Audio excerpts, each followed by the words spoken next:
fayya silaana beekanii odoo walitti nu dhiheessanii.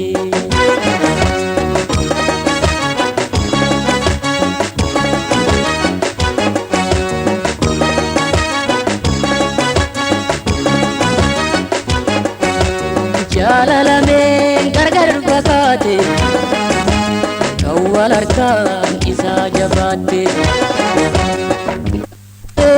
walii deebote yaaddoodhaan guggubate laalaa obsee dadhabate.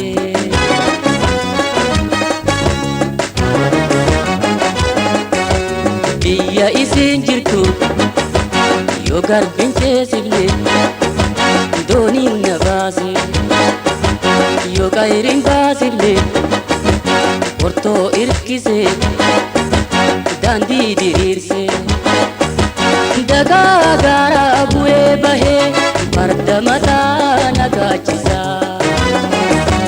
dhihootti mee walitti hidhee nu dhiheessa.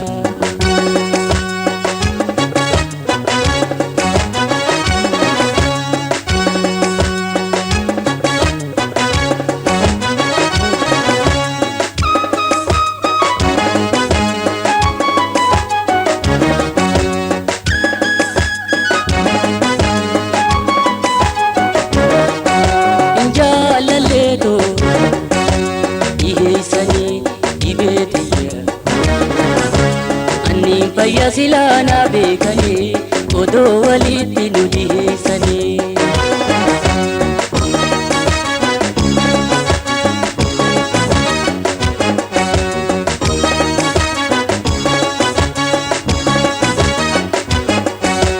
Jaalalameen gargar fakkaate kan wal harkaan isaa jabaatte kan turee walii deebote yaaddoodhaan guggubate laalaa obsee dadhabate.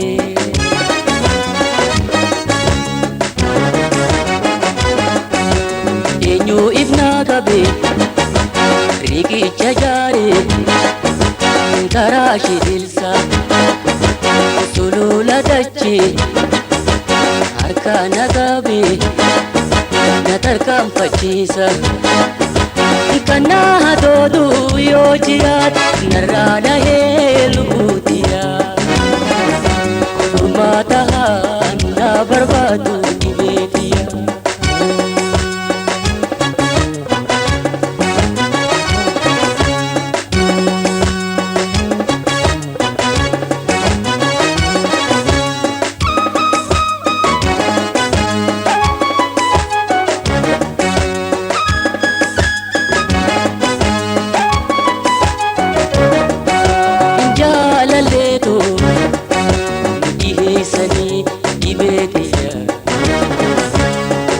Fayya silaana beekanii odoo walitti nu dhiheessanii.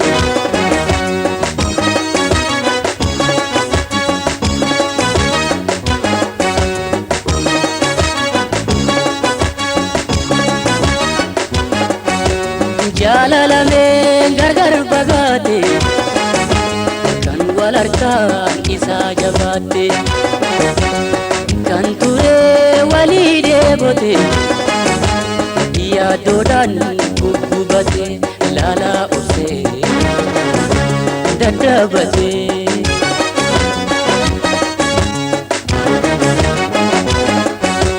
Rooba agoobara oowwa aduurra caayaa gaaddisa dukkana leeyyi amna otoo murre biiflee bobeeysa.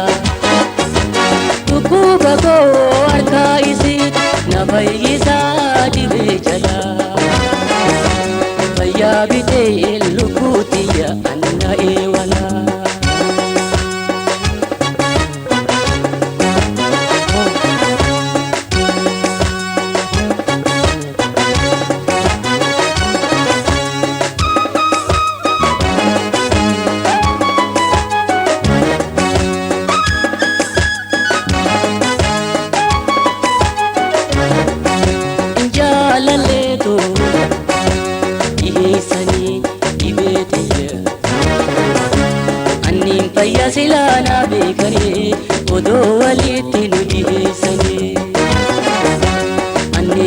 silana begani odo walitti nu dhiisanii anni fayya silana begani odo